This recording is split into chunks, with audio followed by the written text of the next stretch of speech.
पुद्गल कर्म को जानने वाला जो यह जीव है, इस जीव का पुद्गल कर्म के साथ कर्ता कर्म भाव है भी या नहीं भी। तो उत्तर में आचार्य ने कहा कि पुद्गल कर्म को जानने वाला जो जीव है वह उस परद्रव्य की पर्याय रूप से न परिणमित होता है, न उसे ग्रहण करता है, न उस रूप से उत्पन्न होता है। तो उसकी टीका में कह रहे थे कि कर्म का लक्षण क्या है। तो प्राप्य विकार्य और निर्वर्त्य ऐसा व्याप्य लक्षण वाला जो पुद्गल का परिणाम स्वरूप कर्म है, उसमें पुद्गल द्रव्य स्वयं अंतर्व्यापक होकर आदि मध्य और अंत में व्याप्त होकर उसे ग्रहण करता हुआ, उस रूप ही परिणमन करता हुआ, उस रूप से ही उत्पन्न होता हुआ उस पुद्गल परिणाम को करता है। मैंने पुद्गल के द्वारा ही पुद्गल का कार्य किया जा सकता है। द्रव्य अपने ही कार्य को करता है, पर द्रव्य के कार्य को नहीं करता है। इस प्रकार पुद्गल द्रव्य से किए जाने वाले पुद्गल परिणाम को ज्ञानी जानता है। तो ज्ञानी उस परिणाम को जानता हुआ भी, जिस प्रकार से मिट्टी स्वयं घड़े में अंतर्व्यापक होकर आदि मध्य और अंत में व्याप्त होकर घड़े को ग्रहण करती है, घड़े के रूप में परिणमित होती है और घड़े के रूप में ही उत्पन्न होती है, उसी प्रकार ज्ञानी स्वयं बाह्य स्थित रहने वाले परद्रव्य के परिणाम को अंतर्व्यापक होकर आदि मध्य और अंत में व्याप्त होकर उसे ग्रहण नहीं करता, उस रूप परिणमित नहीं होता और उस रूप से उत्पन्न नहीं होता है। इस प्रकार से जब हर एक द्रव्य में कार्य बनता है तब वहाँ निमित्त की उपस्थिति जो होती है, तो वे निमित्त अपने में ही रहते हुए जो उपादान में कार्य हुआ है उस रूप से वे परिणमित नहीं होते, न उनको ग्रहण करते हैं, न उस रूप से उत्पन्न होते हैं। ऐसा सबका सब अपना अपना स्वभाव है। इसलिए अग्नि के द्वारा पानी गर्म किए जाते हुए भी वहाँ अग्नि केवल अपने में ही रहकर परिणम रहा है और पानी जो गर्म हो रहा है वह अपने में रहकर ही गर्म हो रहा है। लेकिन ऐसा भाषित होता है और ऐसा अविनाभाव दिखते हुए लोगों को ये भ्रम बन जाता है कि देखो पानी, अग्नि अगर ना हो तो पानी गर्म कैसे हो। यानी अग्नि के संयोग में ही पानी गर्म होता हुआ देखा जा रहा है। तो इसलिए अग्नि को ही पानी गर्म करने का कर्ता मान लेते हैं। तो अग्नि करता नहीं है, निमित्त अवश्य है, यानी उसका वहाँ संयोग अवश्य है, लेकिन कर्ता बनकर वो पानी को गर्म नहीं कर रहा है। पानी स्वयं अपनी शीतल पर्याय को छोड़कर उष्ण पर्याय को धारण करती है। उस पानी के गर्म होने में पानी ही उस गर्म होने का कर्ता है, न कि अग्नि। और ये बात गले उतरती नहीं है, क्योंकि इंद्रिय ज्ञानी हम जो निमित्त नैमित्तिक संबंध देखते हैं तो उसी को सर्वस्व मान लेते कि ऐसा ही है। और इस कारण से भ्रम होता हुआ अपने इष्ट कार्य में जो निमित्त बनेंगे उनके प्रति राग बनता है, और जो अनिष्ट कार्य में निमित्त बनते हैं उनके प्रति द्वेष बनता है। ऐसे ही अनादि से इंद्रिय ज्ञान से इसका कार्य चलता आया है। यानी जो वस्तु की व्यवस्था है उसको यह स्वीकार नहीं हो रही। यहाँ भी शरीर में जो कार्य बन रहे हैं तो उसमें भी यही भाव है कि जो शरीर का हलन चलन हो रहा है वो जीव के कारण ही हो रहा है। तो जीव का योग उपयोग निमित्त है, लेकिन जीव उसमें कुछ कर रहा हो ऐसा नहीं है। यानी उस शरीर में जो, यानी उस पुद्गल स्कंद में जो कार्य बन रहा है तो उस पुद्गल स्कंद में होने वाले कार्य का कारण कर्ता वह पुद्गल ही है। शरीर रूप परिणमित पुद्गल द्रव्य ही है।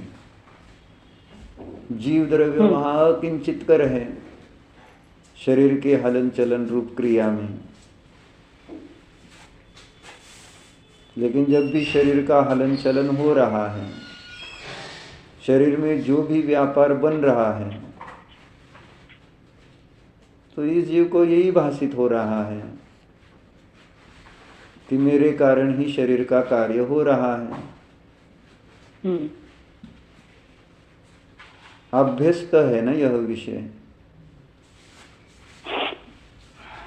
भले ही वह ये देखता है कि जिस किसी जीव के पैरालिसिस हो गया है, उसके हाथ पैर नहीं हिल रहे हैं, फिर भी इसकी यह मान्यता बदलती नहीं कि उसको तो, वो तो समझता है कि उसको बीमारी के कारण उसके हाथ पैर हिल नहीं रहे हैं। तो उसके हाथ पैर न हिलने का कारण वह बीमारी को कर्ता मानता है, न कि वहां पर उस पुद्गल की योग्यता को समझता है।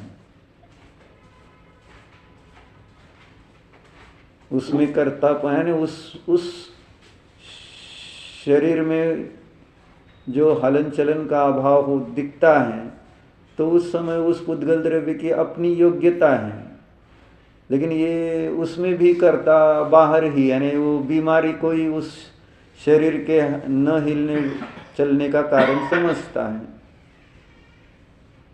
और अब जब शास्त्र वस्तु व्यवस्था आगम अध्यात्म ये बात में आती है, उसमें ये बात कि सब अपने अपने ही करता है, पर का कोई करता है नहीं, निमित्त अकिंचित कर है, तो ये बात स्वीकार नहीं होती। तो इसीलिए तो ये समझकर वस्तु की व्यवस्था करो, आगम से पढ़कर, फिर उसको युक्तियों से जांच कर, चिंतन में लेकर वस्तु व्यवस्था का निर्णय करते हुए हमें अपने निर्णय, अपने आत्मा के निर्णय तक पहुंचना है कि वास्तव में मेरा इस संसार में कितना काम है और कौन सा काम है।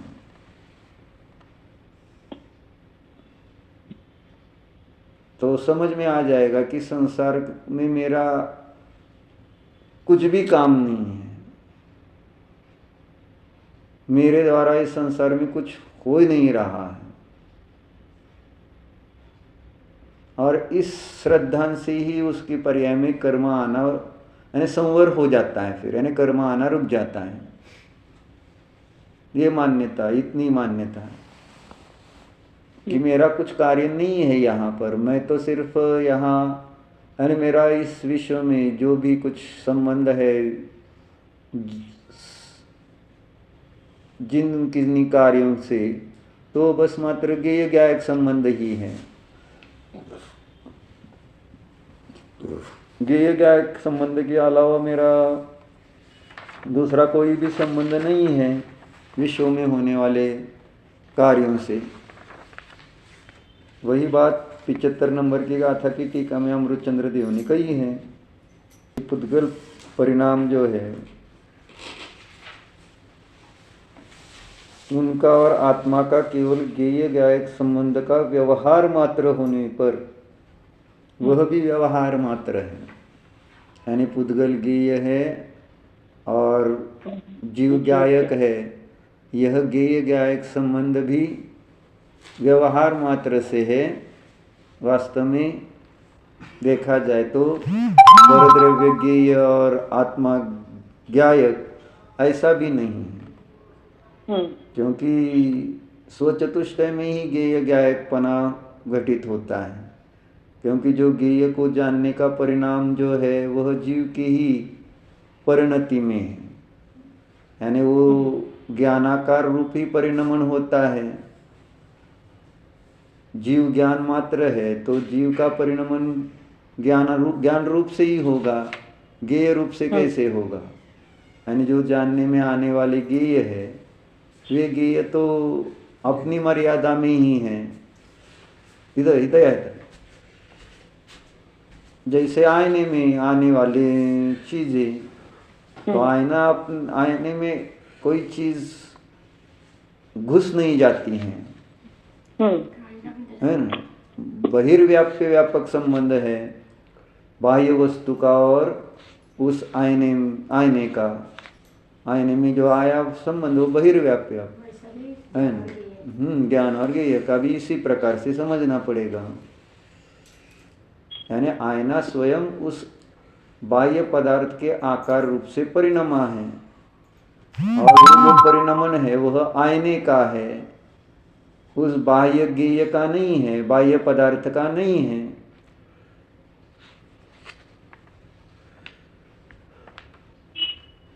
अग्नि उस आईने रूप से परिणमित नहीं हुई। या प्रवचन सार में उदाहरण दिया है मोर का। मोर आईने के सामने खड़ा है तो वो जो प्रतिबिंब आया मोर का आईने में, तो वह प्रतिबिंब आईने का ही है, मोर का नहीं है। मोर का कहा जाता है वह व्यवहार से कहा जाता है, निश्चय से तो वो परिणमन आईने का ही। आईने में आईने के कारण षटकारक उसके उसमें ही लगेंगे।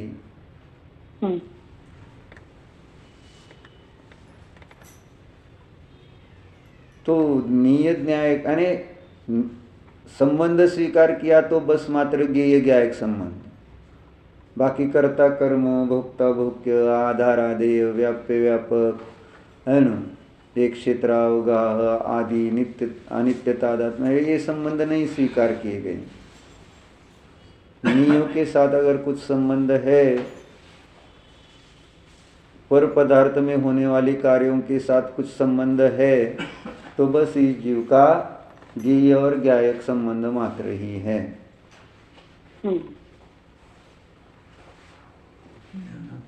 ज्ञानामध्ये जेव्हा न्याय येतं त्यावेळी त्या समोर ते ज्ञान न्यायकारक होतं आणि मग आपल्याला कळतं न्यायातून मला ज्ञान आलं। न्यायकारण ज्ञान ही अपने ज्ञान रूप से परिणमा है। ज्ञान का जो रूप से परिणमना है वह भी ज्ञान का ही परिणमन है, वो थोड़ी ज्ञेय का परिणमन है।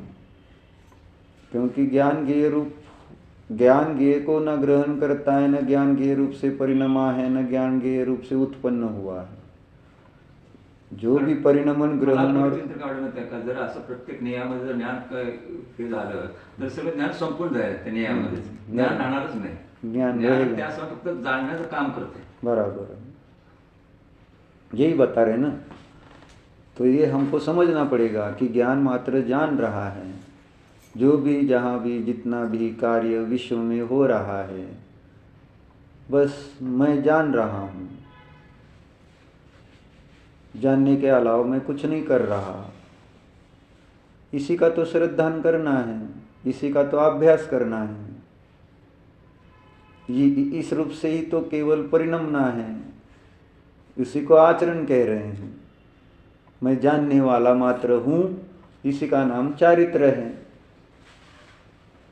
इसके अलावा और दूसरा कुछ चारित्र है नहीं। इसलिए श्लोक वार्तिक में भी वो आया है कि जहाँ ज्ञान का सम्यक रूप से परिणमन हुआ वहाँ चारित्र भी मिथ्या नहीं रह सकता। इसलिए सम्यक दर्शन सम्यक ज्ञान ये दो जहाँ है वहाँ सम्यक चारित्र होता ही है। मैं थोड़ा सा पढ़ के बताता हूँ आपको तत्व। मेरे पास है जो वह तीसरा है, लेकिन ये इसका है। अभी आपको देखना 200 एक मिनट, हाँ कौन सी का वो सूत्र है।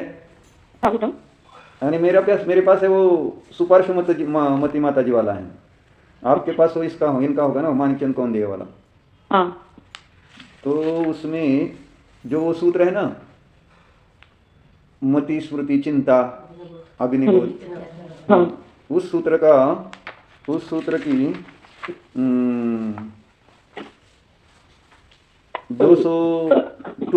262 नंबर के वार्तिक है। कारणार्थ विरुद्धा तु उपलब्धि ज्ञायते यथा नास्ति मिथ्याचारित्रम में सम्यक विज्ञान वेदना। ठीक है ना? हाँ। पढ़ो क्या? थोड़ा आपका और हमारे में अंतर आएगा, हाँ, आप पकड़ना भाव।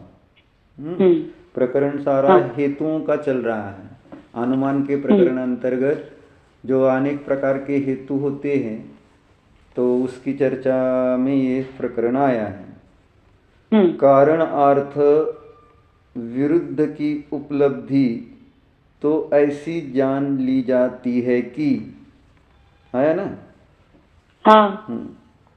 मेरे में मिथ्या चारित्र नहीं है, क्योंकि सम्यक ज्ञान का वेदन हो रहा है। इस अनुमान में निषेध करने योग्य मिथ्या चारित्र, उसका कारण मिथ्या ज्ञान है। उस मिथ्या ज्ञान के विरुद्ध सम्यक ज्ञान की उपलब्धि होती है। क्योंकि मिथ्या चारित्र किसके कारण है? स्पष्ट बता रहे हैं, मिथ्या ज्ञान के कारण। हाँ, मिथ्या ज्ञान के कारण मिथ्या चारित्र है। और यहाँ ये बताया जा रहा है कि उस मिथ्या ज्ञान के विरुद्ध कौन है? सम्यक ज्ञान। तो जब सम्यक ज्ञान की उपलब्धि देखी जा रही है, तो सम्यक ज्ञान के सद्भाव में मिथ्या चारित्र नहीं रह सकता है। साध्य मिथ्या चारित्र नहीं है, इसको सिद्ध कर रहे हैं।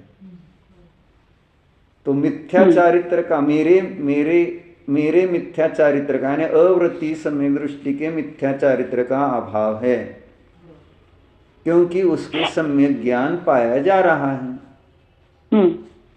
यही है ना, यहाँ कह रहे हैं। हाँ, ठीक है। तो 2 रत्न है, तो तीसरा रत्न है ही, ये स्वीकार करना पड़ेगा। नहीं तो फिर मिथ्या सम्यक दर्शन सम्यक ज्ञान है और मिथ्या चारित्र ऐसा नहीं बनता है ना। ये बता रहे ना, विरुद्ध नहीं तो उपलब्धि का प्रसंग आएगा। तो यहाँ स्पष्ट रूप से विद्यानंद आचार्य कह रहे हैं कि, फिर से पढ़ता हूं, देखो, कारण अर्थ विरुद्ध की उपलब्धि, कारण अर्थ विरुद्ध की उपलब्धि। तो कारण अर्थ विरुद्ध उपलब्धि किस प्रकार से जानी जाती है? तो मेरे में मिथ्या चारित्र नहीं है ना? तो मेरे में यह हो गया पक्ष, मिथ्या चारित्र नहीं है, यह हो गया साध्य। और हेतु क्या दे रहे? क्योंकि सम्यक ज्ञान का वेदन हो रहा है।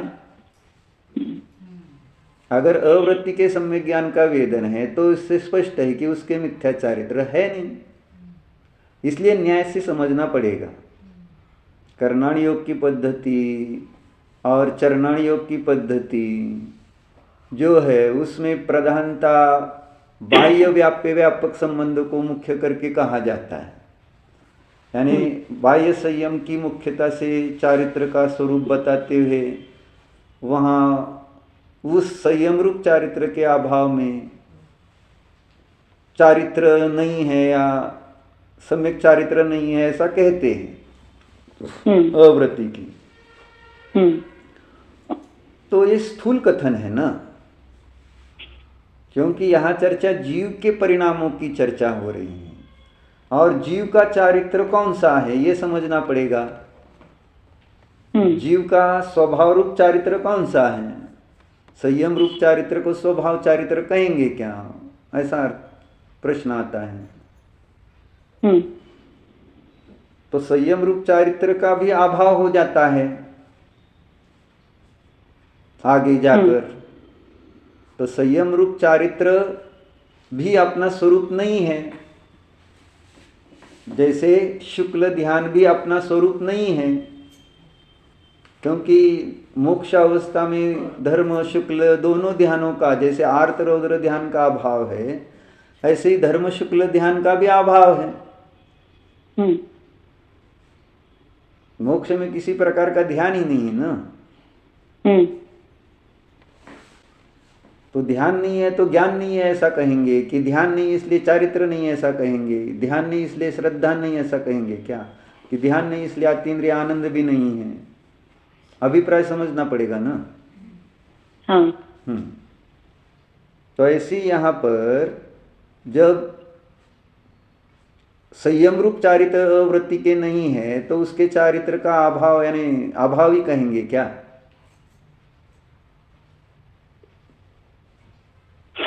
ऐसा प्रश्न आता है ना। चारित्र तो उसका वहां पर, यानी जब पहले गुण स्थान में चारित्र होता है माने मिथ्या होता है, लेकिन चारित्र का परिणाम है ना वहां, तो अवृत्ति अवस्था में भी चारित्र गुण का परिणाम स्वीकार करना पड़ेगा। अब वो पहले गुण स्थान जैसा मिथ्या चारित्र कैसे कहेंगे? तो युक्तियों से तो अभी यहाँ और भी आगे हैं, पढ़ते हैं। तो यहाँ स्पष्ट क्या कह रहे? कारण अर्थ विरुद्ध की उपलब्धि है ना। तो उसको किस प्रकार से समझा जा सकता है? तो उसके लिए उन्होंने ये दृष्टांत लिया है कि मुझ में मिथ्या चारित्र नहीं है, क्योंकि सम्यक ज्ञान का वेदन हो रहा है। तो इस अनुमान में निषेध करने योग्य कौन है? मिथ्या चारित्र है ना। और मिथ्या चारित्र का कारण कौन होता है? मिथ्या ज्ञान होता है। तो अब यहाँ जब मुझ में सम्यक ज्ञान है तो मिथ्या चारित्र को कैसे वहां अवकाश रहेगा? ठीक है। ठीक है। अब आगे, अतः वह सम्यक ज्ञान का प्रकाश मिथ्या चारित्र के कारणभूत मिथ्या ज्ञान की निवृत्ति को करता है।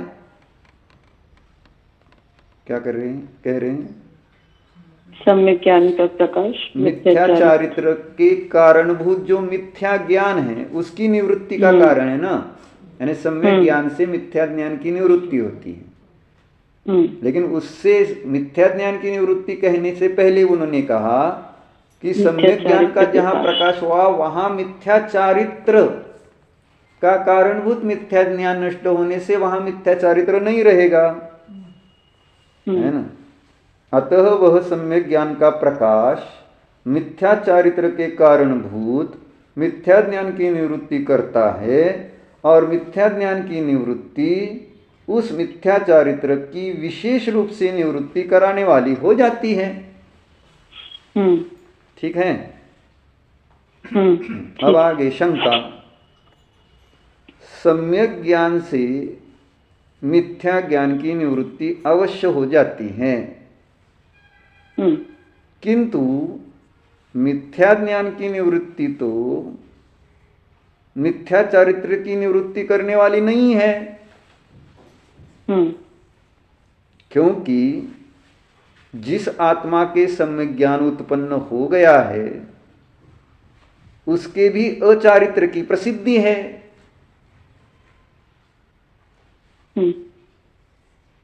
क्या कहा?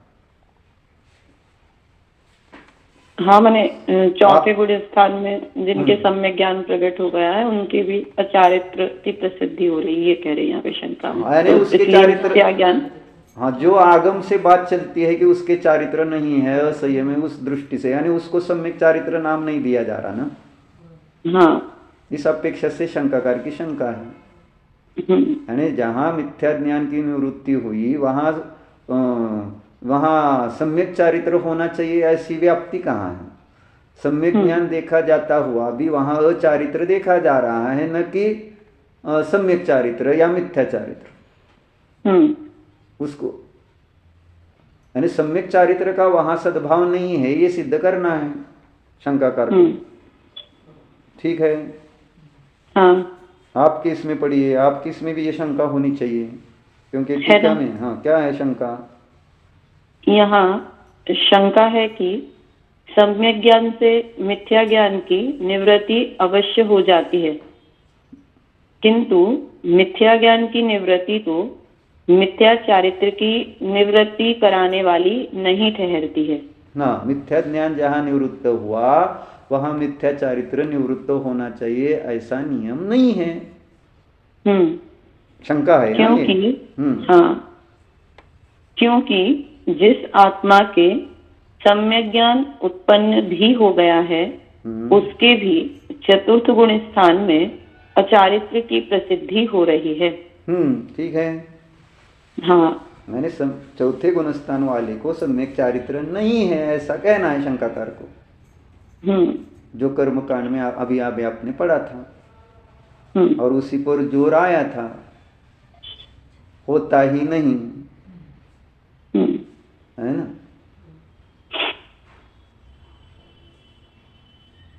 हाँ, फिर आगे क्या कहा है पढ़िए। एवं पूर्वस्व लाभे भजनीयम उत्तरम, पूर्व के सम्यक ज्ञान के लाभ होने पर भी उत्तरवर्ती चारित्र भजनीय है। अर्थात सम्यक ज्ञान हो जाए और चारित्र होए भी अथवा नहीं भी होए, ऐसा मूल सूत्र अनुसार बखाने गए वार्तिक शास्त्रों में कहा गया है। ये हमने इसमें भी पढ़ा था, जैन तत्व मीमांसा में भी हाँ भजनीय शब्द है, और उसमें भी पढ़ा था राजवार्तिक का ही है ना वो प्रकरण जो पंडित जी ने लिया है जैन तत्व मीमांसा में, वो राजवार्तिक का ही प्रकरण हमने पढ़ा था। और ये वही बता रहे, शंकाकार को वही कहना है, श्लोक वार्तिक विद्यानंद आचार्य जी का है। तो वो शंकाकार वही कह रहा है कि अकलंक देव ने तो ऐसा स्पष्ट लिखा है भजनीय, यानी उत्तर यानी सम्यक दर्शन हो तो सम्यक ज्ञान हो भी और ना भी हो, सम्यक दर्शन सम्यक ज्ञान हो तो सम्यक चारित्र हो भी और ना भी हो, ऐसा भजनीय शब्द कहता है। हाँ। इसलिए स्पष्ट शब्द में लिखा एवं पूर्व से लाभे भजनीयम उत्तरम, यानी पूर्व का लाभ होने पर उत्तर यानी बाद में जो भी होने वाला है वो हो भी और ना भी हो, भजनीय का अर्थ ये होता है। हाँ। यानी नियम नहीं है कि पूर्व का लाभ होने पर उत्तर का लाभ हो ही हो। ऐसा ही अकलंक देव के वचन है, यानी विद्यानंद आचार्य जी ने खुद अकलंक देव के वार्तिक को उठाकर कोई उसको आधार बनाकर कह सकता है ऐसा, क्योंकि इस प्रकरण में वो चर्चा किसकी है? चर्चा किसकी है? कारण अर्थ विरुद्ध की उपलब्धि, हाँ। इसकी चर्चा है। इसलिए इस प्रकरण में जो उदाहरण दिया कि मेरे में मिथ्या चारित्र नहीं है क्योंकि सम्यक ज्ञान का सद्भाव है, तो फिर ये कथन ये इसका उसके साथ अविनाभाव सिद्ध संबंध सिद्ध न होते हुए ये मिथ्या हो जाएगा, अनुमान झूठा अनुमान हो जाएगा, जबकि ये अनुमान सम्यक अनुमान है, कारण अर्थ विरुद्ध उपलब्धि वाला। और उसके लिए ये दृष्टांत है कि मेरे में मिथ्या चारित्र नहीं है क्योंकि सम्यक ज्ञान का सद्भाव है।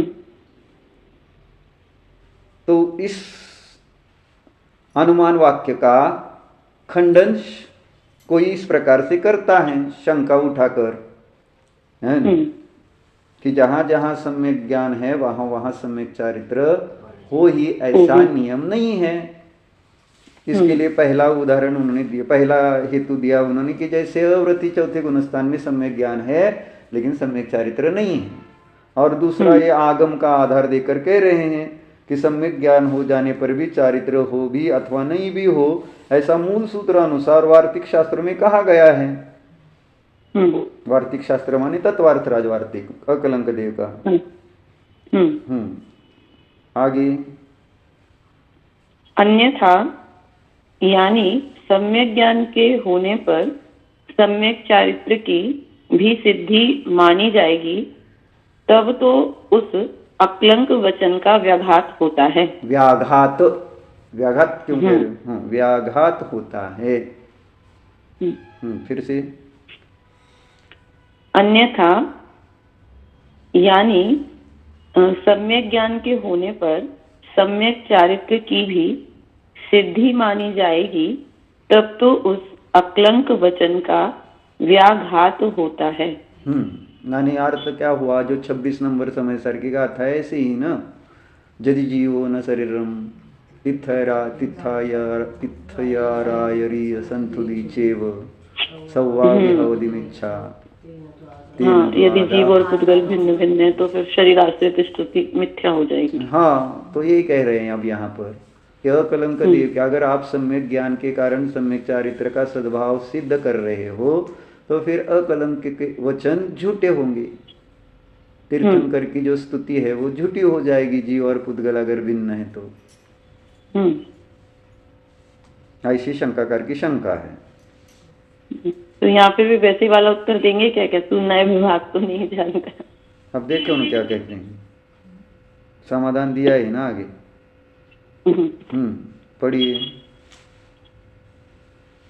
अतः सम्यक ज्ञान के हो जाने से मिथ्या चारित्र का निषेध नहीं साधा जा सकता है। अब आचार्य कहते हैं कि इस प्रकार तो नहीं कहना। ठीक है, ये सब ऊपर आया है संस्कृत में। हाँ।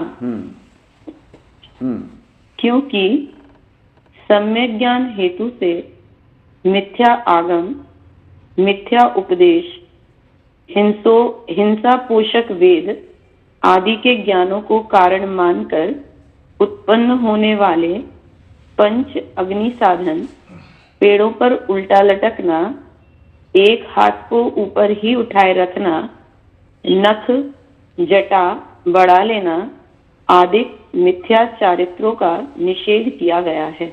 किस मिथ्या चारित्र का यहाँ पर किस सम्यक ज्ञान से निषेध किया गया है ये स्पष्ट कर रहे हैं।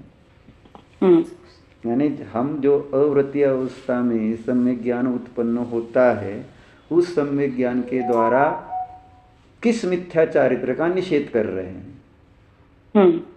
तो ये जो अज्ञानी पाखंडी आदि के द्वारा किया जाने वाला तप वगैरह है तो उस चारित्र का निषेध होता ही है ना। हाँ। तो वो भी एक प्रकार का चारित्र कहा गया है। और ऐसे उस चारित्र का इस सम्यक ज्ञान से निषेध होता है, ऐसा यहाँ विद्यानंद आचार्य कह रहे हैं। फिर से पढ़िए। अब मिथ्या चारित्र म्हणजे मिथ्या प्रथम गुणस्थानावरती जीव जे अज्ञानी आहे म्हणजे काय म्हणते त्याला कुगुरु वगैरे जे अन्य मतवादी अन्य दार्शनिक वगैरे आहे त्यांच्याद्वारे केलं गेलेलं जे चारित्र आहे त्याचा निषेध होतो असं म्हणतात। फिर से पढ़िए। इस प्रकार कहना उचित नहीं है, स्पष्ट कह रहे हैं। हाँ, क्या कह रहे हैं? आचार्य कहते हैं कि इस प्रकार तो नहीं कहना। किस प्रकार? कि सम्यक ज्ञान के हो जाने पर मिथ्या चारित्र का निषेध नहीं साधा जा सकता।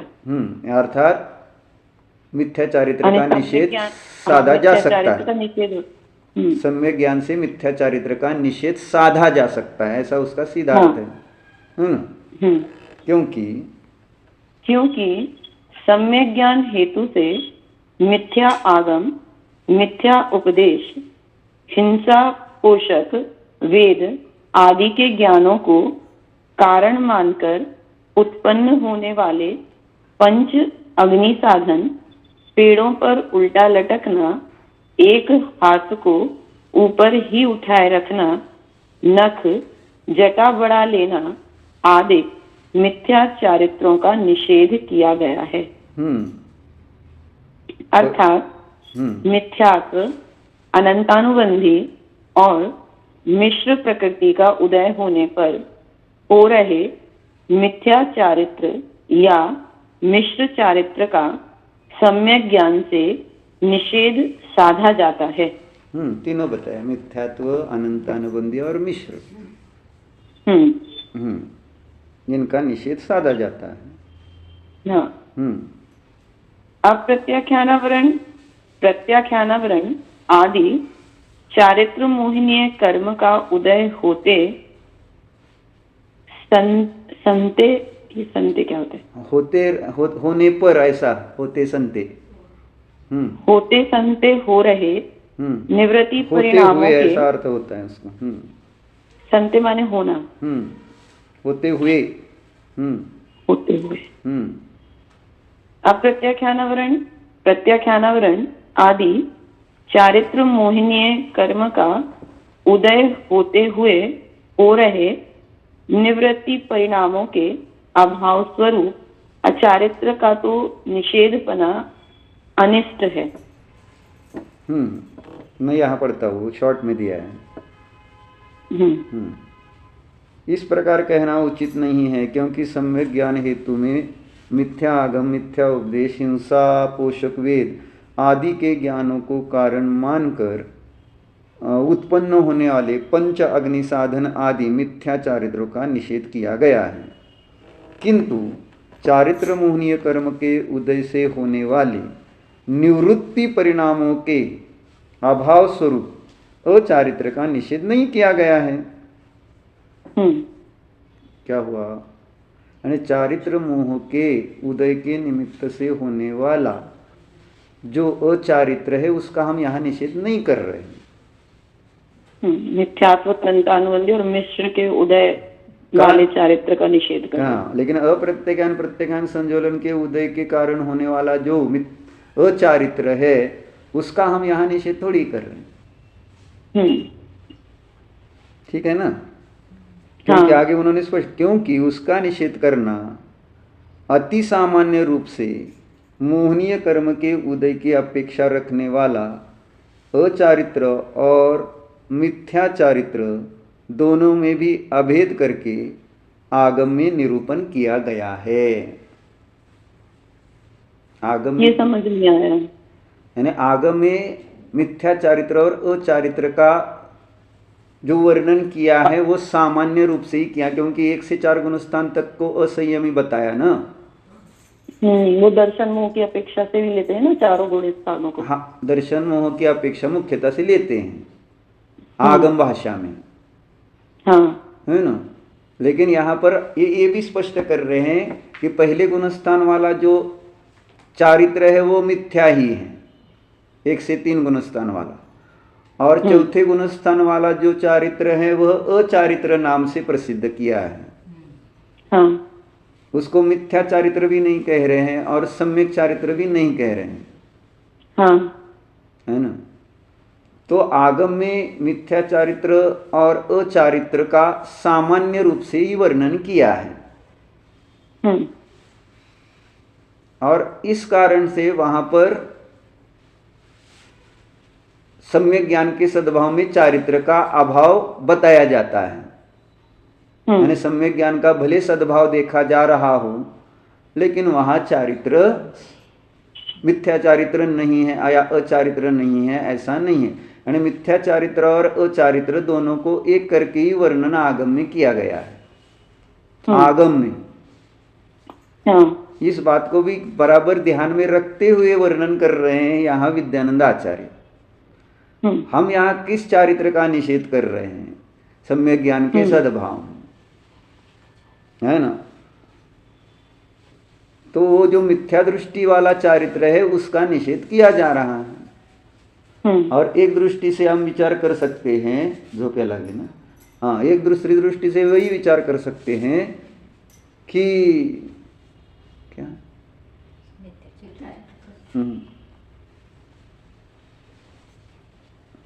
चौथे गुणस्थान वाले के अनंतानुबंधी कषाय का अभाव है। हाँ, तो अनंतानुबंधी चारित्र मोहनीय की प्रकृति है। तो उसके अभाव में प्रकट होने वाला जो चारित्र है उसका नाम सम्यक चारित्र कह रहे हैं। हाँ, ठीक है। तो इसलिए जब ये विद्यानंद आचार्य ने क्लियर कर दिया है, फिर से पढ़ता हूं, देखो, इस प्रकार कहना उचित नहीं है क्योंकि सम्यक ज्ञान हेतु से मिथ्या आगम, मिथ्या उपदेश, हिंसा पोषक वेद आदि के ज्ञानों को कारण मानकर उत्पन्न होने वाले पंचाग्नि साधन आदि मिथ्या चारित्रों का निषेध किया गया है। परंतु चारित्र मोहनीय कर्म के उदय से होने वाले निवृत्ति परिणामों के अभाव स्वरूप वो चारित्र का निषेध नहीं किया गया है। क्योंकि अगर उसका निषेध करना है ना, ऐसा करेंगे तो क्या होगा, उसका निषेध करना अति सामान्य रूप से, क्या कह रहे हैं, उसका निषेध करना अति सामान्य रूप से मोहनीय कर्म के उदय की अपेक्षा रखने वाला अचारित्र और मिथ्या चारित्र दोनों में भी अभेद करके आगम में निरूपण किया गया है। एकदम स्थूल रूप से ये कथन है, ऐसा उनका कहना। क्योंकि नहीं तो फिर पहले और चौथे गुण स्थान को एक भी में डालना पड़ेगा। और वही हमने न्याय दीपिका में वो धवला की शंका उठाकर समाधान जो किया है कि अगर चौथे और पहले गुणस्थान में कोई अंतर है, एक गुणस्थान का अभाव का प्रसंग आएगा करके वो प्रकरण आया ना, उसमें वो तो ऐसे फिर पहला और चौथा गुणस्थान ऐसे भिन्न भिन्न गुणस्थान नहीं रहेंगे अगर सर्वथा उनको मिथ्या चारित्र और अचारित्र को एक मानेंगे। तो ये कहना चाह रहे यहाँ विद्यानंद आचार्य, यानी उनको ये कहना है कि पहले गुणस्थान वाला चारित्र भिन्न है और चौथे गुणस्थान वाला चारित्र भिन्न ही है। आप उसको मिथ्या दृष्टि वाले चारित्र में अंतर्भूत नहीं कर सकते। वह किया जो गया है वह अति, क्या कह रहे हैं, अति सामान्य शब्द से प्रयोग किया है। एकदम स्थूल कथन है वह कि चौथे गुणस्थान वाले के चारित्र नहीं, और उसको अति मुख्य करके बताया जा रहा है और उसके द्वारा पूरा मोक्ष मार्ग ही समझ में नहीं आई क्या कल्याण योग के कथन को अति सामान्य रूप से कह रहे हैं। अभी किस अपेक्षा से कह रहे वो समझना पड़ेगा ना, क्योंकि अभी ये बात तो स्पष्ट होनी चाहिए ना। सम्यक दर्शन सम्यक ज्ञान जहां होगा वहां मिथ्या चारित्र तो हो नहीं सकता। वो तो पक्का है कि नहीं? तो अगर वो पक्का है, नहीं वो पक्का नहीं है इसलिए तो प्रॉब्लम है। प्रॉब्लम वही से तो खड़ा हो रहा है, ये पक्का नहीं है। नहीं, पहले जैसा चारित्र तो हो गई नहीं ना चौथे में। नहीं, लेकिन ये स्वीकार नहीं है ना, जब क्योंकि संयम नहीं है तो चारित्र नहीं, क्योंकि तब तुरंत जंप कर लेते हैं संयम रूप चारित्र का और ना। हाँ, वो एकदम साध्य ही बदल जाएगा ना फिर वो। यही तो हम हमेशा कहते हैं कि ध्यान रखना साध्य किसकी सिद्धि चल रही है, और साध्य बदल जाए तो फिर विषय बदल जाएगा, फिर पूरा हेतु बदलना पड़ता है। तब साध्य अपना थोड़ी संयम रूप चारित्र की चर्चा की चल रही है। यहाँ साध्य मिथ्या चारित्र नहीं है इसकी चर्चा चल रही है कि संयम रूप चारित्र नहीं है इसकी चर्चा चल रही है। मिथ्या चारित्र नहीं। तो फिर उसको पकड़ के रखो ना साध्य को। आप अगर एकदम मिथ्या चारित्र से जम करके वहां संयम रूप चारित्र वहां पर नहीं है ऐसा कहेंगे तो फिर अपना हेतु गलत हो जाएगा फिर। तो ऐसा नहीं होता है ना न्याय में। हम वर्तमान में जिस साध्य की सिद्धि कर रहे हैं उसकी दृष्टि से ही आपको हेतु को देखना पड़ेगा, और उसी दृष्टि से हेतु का अविनाभाव संबंध देखते हुए वो हेतु दिया जाता है। बिना अविनाभाव के हेतु थोड़ी दिया जाएगा। और ये मैं नहीं दे रहा हूं, ये विद्यानंद आचार्य जी कह रहे हैं, और वो भी कल्याण के ज्ञाता होंगे ही ना। तभी तो ये सारा प्रश्न उत्तर उन्होंने लिखा। अगर उनको ये पता नहीं होता कि ऐसा होता है तो ऐसी शंका उत्पन्न ही नहीं कर सकते थे वो, और ये युक्ति भी नहीं दे सकते थे कि जहां मेरे में मिथ्या चारित्र नहीं है क्योंकि मेरे में सम्यक ज्ञान का सद्भाव है। तो ये भी अनुमान वो नहीं दे सकते थे। यानी दोनों बातों को उन्होंने स्पष्ट कर दिया है इसमें। आपलं सम्यक दर्शन सम्यक ज्ञान ठेवते चौथ्या गुणस्थानात, इथं सम्यक चारित्र पण असतं, त्याच्याशिवाय चौथ्या गुणस्थानात मोक्ष मार्ग सुरूच होत नाही। मोक्ष मार्ग असा दोन नसतोच, आणि ते कर्णानुयोगचा आधार घेऊन दोन मोक्ष मार्ग सिद्ध करायची सध्या चर्चा आहे। मुनी वर्गात असू दे, नाही तर इकडं अध्यात्म वर्गात पंडित वर्गात असू दे। तो क्या कह रहे थे, साध्य बराबर ध्यान में रखना ना। साध्य क्या है प्रकरण में, मिथ्या चारित्र नहीं है। हाँ, मेरे में मिथ्या चारित्र नहीं है, इसकी चर्चा है। तो वही महाराज जी ने भी जब आने हेत्वाभास के प्रकरण अंतर्गत वही कहा ना कि चतुर्थ गुण स्थानवर्ती सरागी है, क्योंकि उसके मिथ्यात्व और अनंतानुबंधी सात प्रकृति का उपशम क्षय क्षयपशम है। तो यह विरुद्ध हेत्वाभास है, क्योंकि मिथ्या दर्शन और सात प्रकृति, मिथ्या दर्शन आदि सात प्रकृति का जहाँ उपशम क्षय क्षयपशम होता है, उस हेतु के द्वारा वीतराग साध्य की सिद्धि होती है, न कि सराग साध्य की। क्योंकि कषा अभाव बताया जा रहा है और साध्य सिद्ध किया जा रहा है सरागता, तो ये विरुद्ध हो जाएगा। क्योंकि कषाय का अभाव भी सरागता को सिद्ध करने लगे तो फिर वीतरागता का हेतु क्या रहेगा। हाँ, वहां पर जो तीन चौकड़ी का सद्भाव है उससे सरागता सिद्ध करो, वो अलग बात है। लेकिन हेतु क्या दिया जा रहा है, चतुर्थ गुण स्थानवर्ती सरागी है, क्योंकि मिथ्यात्वादि सात प्रकृति का उपशम क्षय क्षयपशम है। तो विरुद्ध हेत्वाभास हो गया, साध्य से विरुद्ध हो गया। और अब यहां प्रकरण में मेरे मिथ्या चारित्र क्योंकि मेरे सम्यक ज्ञान है, फिर ये विरुद्ध हो जाएगा। मेरे मिथ्या चारित्र है, ऐसा हो जाएगा ना। नहीं तो मेरे मिथ्या चारित्र नहीं है क्योंकि सम्यक ज्ञान है, ये हेतु जब दिया जा रहा है तो ये विरुद्ध हो जाएगा फिर सम्यक ज्ञान के। जबकि आचार्य ये सिद्ध कर रहे हैं कि मिथ्या ज्ञान के विरुद्ध सम्यक ज्ञान होता है। एक एक बात पर थोड़ा सा ध्यान देना पड़ेगा आपको इसमें, यानी किस प्रकार से उन्होंने मिथ्या चारित्र नहीं है इसको सिद्ध करते हुए मिथ्या ज्ञान के साथ मिथ्या चारित्र होता है, और जब मिथ्या ज्ञान का निषेध सम्यक ज्ञान ने किया है तो मिथ्या चारित्र होगा कैसे वहां। इतना क्लियर कह रहे हैं, और ये इसलिए कहा न्याय से ये बात स्पष्ट होती है, इसमें फिर शंका के लिए कोई अवकाश नहीं रहेगा। इसलिए साध्य की दृष्टि से विचार करो, न कि वहां अपना जो चारित्र का जो सामान्य लक्षण तत्वार सूत्र में दिया है और उसी के आधार से सब जगह चारित्र का विशेष रूप से वर्णन आगम में किया गया है। सामायिक छेद उपस्थापना आदि ये इसी को चारित्र कहा है ना। जब उसको चारित्र कहेंगे तो फिर आगम उसी दृष्टि से सम्यक चारित्र का वर्णन आगम में सब जगह देखा जाएगा। तो एक स्थूल रूप से दिखने वाली चीज को लेकर आचार्य ने सम्यक चारित्र का वर्णन किया है।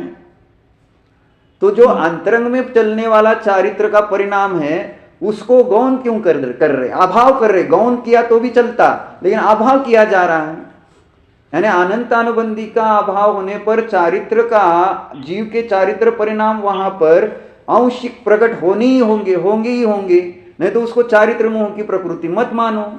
इसलिए तो यहां कह रहे कि अति सामान्य है ना, फिर से पढ़ता हूं, क्योंकि उसका निषेध करना अति सामान्य रूप से मोहनीय कर्म के उदय की अपेक्षा रखने वाला अचारित्र और मिथ्या चारित्र दोनों में भी अभेद करके आगम में निरूपण किया गया है। तो कर्णाणियों को अति सामान्य कहने का दूसरा एक कारण यह है कि कर्णाणियों यहां मुख्य गौण कुछ नहीं करता, यानी 14वें गुणस्थान तक सब कर्म लेकर बताता है। यानी उसको वो शुद्ध और शुभ और अशुभ की कोई पड़ी नहीं है कि चौथे पहले से चौथे कैसे बनता है, वो तो सारे कर्म ही दिखाएगा ना। कर्णाणियों यहाँ चौथे में कौन सा कर्म है, पांचवें में कौन सा है, छठे सातवें में कौन सा है, 13वें में कौन सा कर्म चल रहा है, वो उदय ही दिखाएंगे ना।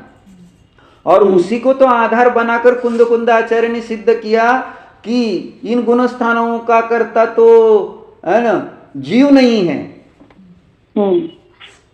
क्योंकि उन्होंने वहां कर्म देखकर उस कर्म के गुण स्थान कार्य है, कर्म उनका कर्ता सिद्ध कर दिया।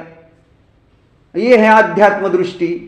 अब ये पकड़ में कर्णाणियों वालों को आती नहीं, आएगी नहीं। जबकि कुंदाचार्य ने परिकर्म की टीका लिखी है और उन्होंने इस समय सार्क में गाथाएं लिखी कि गुण सन्निधादु ये दे, गुण नामक ये जो सब ये है गुण स्थान, वे सारे पुद्गल के द्वारा निष्पन्न है। आया ना ऐसा? हाँ। एक मिनट बताता हूँ गाथा आपको। उद्गल तरफ परिणाम से उपजे हुए सब भाग सब केवली जन भातिया किसी रीत जीव का हो। 112 नंबर गाथा है। गुण सन्निधादु ये दे कम्मम कुवंती पच्छया जम्मा तम्मा जीवो अकत्ता गुणाय कुवंती कम्मानी। और फिर पहले आजीवाधिकार में भी दिया उन्होंने, वही है ना, गुण स्थान तक के सब वर्ण से लेकर गुण स्थान के भाव उद्गल के हैं। और फिर वो आखिर की 68 नंबर की गाथा में भी दिया है ना, मोहन कम्मस उदया है ना, मोह कर्म के उदय में होने वाले जो ये सारे भाव है ये जीव के नहीं है, कहा ना। हाँ 68 नंबर की मोहन कम्मस उदया दुवन्निया जे में गुणठाना ते कहवंती जीवा जे निक्षम अछेदना उत्ता। ठीक है, तो ये कर्णाणियों के आधार से ही लिख सकते हैं ना कि ये 13 गुणस्थान कर्म के कार्य है, जीव के नहीं।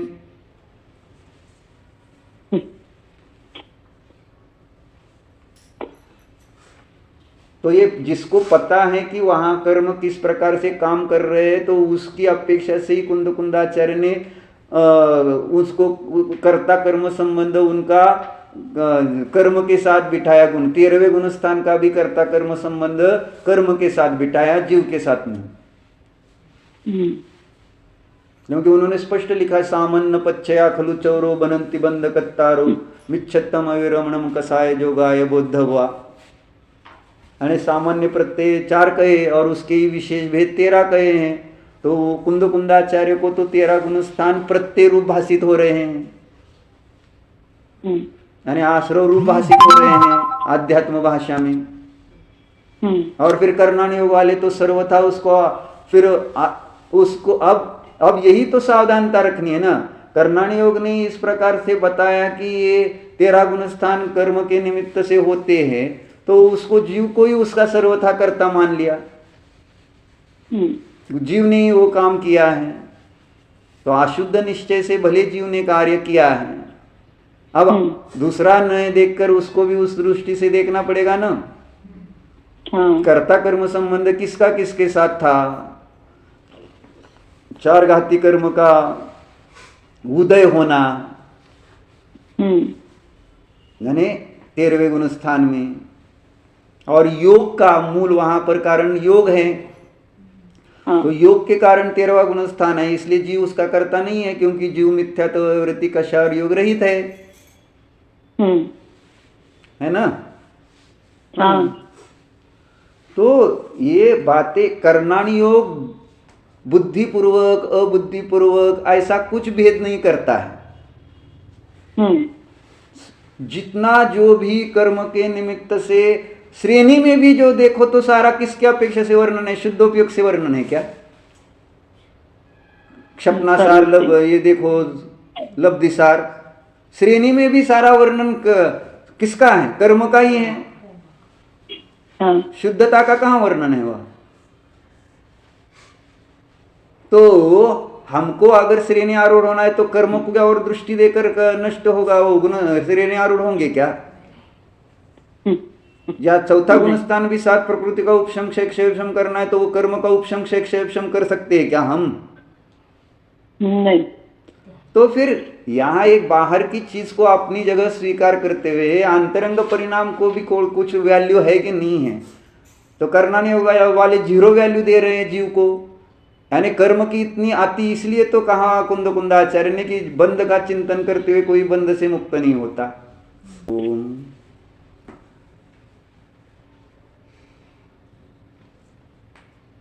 रत्नत्रय से संपन्न ऐसे निज ध्रुव को जानी।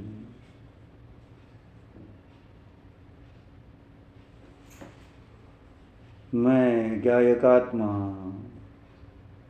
सम्यक दर्शन, सम्यक ज्ञान, सम्यक चारित्र से संपन्न हूँ।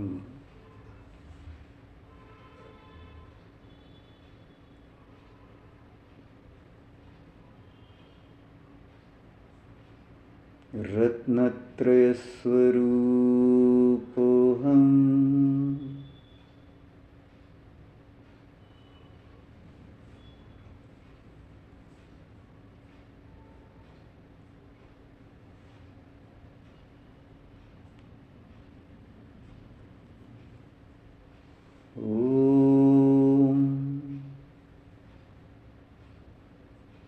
विसर्जन।